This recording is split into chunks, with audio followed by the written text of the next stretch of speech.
Bon alors Pierre-Yves, on est à quelques minutes de la reprise de cette nouvelle saison. Qu'est-ce que tu ressens dans ces moments-là? Comme à chaque début de saison, de l'impatience. J'attaque ma 18e saison en tant qu'entraîneur. J'ai commencé à l'âge de 32 ans, j'en ai un peu plus de 50 maintenant, et c'est toujours le même enthousiasme qui m'anime, parce qu'on repart, on a le sentiment de repartir avec une page blanche, même si à travers l'expérience qui est la mienne aujourd'hui, il y a quand même un socle pour démarrer les saisons avec un peu plus de confiance que les premières années. Mais sur le fond, l'enthousiasme et l'envie de découvrir un groupe aussi partiellement nouveau m'anime grandement. À ce propos, donc le groupe voit arriver 7 nouveaux joueurs. Trois joueurs sont issus de la réserve et donc vont rejoindre le groupe premier. Quelles ont été les grandes orientations de ce mercato? Elles ont été déterminées par rapport à l'effectif existant et qui a participé à la saison dernière, qui a été décevante quant aux résultats. Même si j'insiste et je persiste, je pense sur 2-3 détails, notamment entre mi-février et le week-end du 1er avril, voilà, il y a des choses qui nous ont échappé bêtement. Mais il n'en demeure pas moins que la saison n'était pas à la hauteur des attentes en termes de résultats au final, même au niveau du contenu parfois. Et donc ça a déterminé les orientations dans la constitution du groupe pour cette année, notamment avec un effort consenti sur le secteur offensif pour avoir un côté un peu plus punchy, avec des garçons déjà dans l'effectif qui ont une dimension technique très prononcée, et donner un peu de complément sur quelque chose de plus tonique, plus dynamique, voire plus agressif. De l'expérience également pour finaliser au mieux les occasions qu'on a pu se créer l'année dernière. J'espère qu'on s'en créera autant cette année, qu'on validera ça par plus d'efficacité.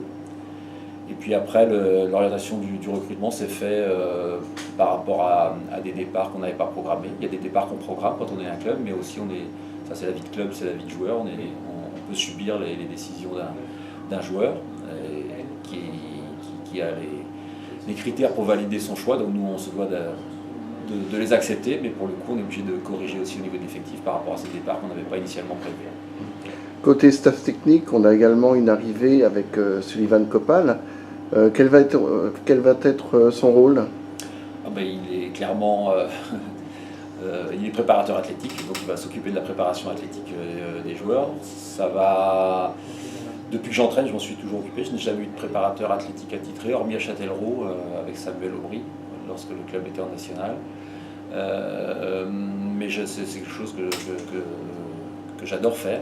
Maintenant, il y a des outils pour la préparation athlétique que je ne sais pas utiliser et l'opportunité de voir Sullivan nous rejoindre va nous ouvrir ces outils-là, et puis avec un suivi plus prononcé au quotidien dans cette dimension-là au niveau de l'équipe. Parce que jusqu'à maintenant, c'est Mika Komarek qui s'occupait notamment de la réathlétisation des joueurs, mais en fonction de ses horaires au club, on était soumis à sa disponibilité, et ce n'était pas toujours facile. Là, Sullivan sera avec nous en permanence, et ça va nous faciliter la tâche. Et surtout aussi, Sullivan va intervenir avec le groupe D2F filles, auprès de Fabrice Garin, parce qu'on avait un besoin aussi de ce côté-là. Donc on fait une pierre deux coups avec l'arrivée de Sullivan, et je ne doute pas que ça va être une vraie valeur ajoutée au niveau du staff technique, non seulement pour les garçons, mais pour les filles. Donc reprise de l'entraînement ce soir. Quel va être le programme là de ces premiers jours de reprise? J'aime bien donner une vraie progression à la préparation, comme n'importe quel entraîneur. Là, on va être vraiment sur des basiques techniques, tactiques, athlétiques, donc avec Sullivan, on évoquait à l'instant. Des basiques aussi au niveau mental. C'est-à-dire qu'on va partir sur de la rigueur, de la discipline, et puis de l'enthousiasme, surtout pour bien lancer la saison. Et d'emblée, c'est d'assumer, à travers notre travail, d'assumer les ambitions qui sont celles du club. Et ça se décrète dès la première séance d'entraînement. Et le premier rendez-vous avec la compétition alors? Alors ça parle moins de la compétition, c'est le match de préparation, ce sera le 15 juillet à Isigny-le-Buat, si je le prononce bien, contre Le Mans. Donc on a 10 jours devant nous pour une semaine et demie pour atteindre ce premier objectif d'opposition. On essaiera déjà de valider le petit travail qui a été fait en amont sur la préparation. mais par définition, ça reste des matchs de préparation. L'objectif étant d'être en forme optimale ou quasi optimale le 12 août, date de la reprise du championnat. Bien, bah, je te remercie. Merci à toi.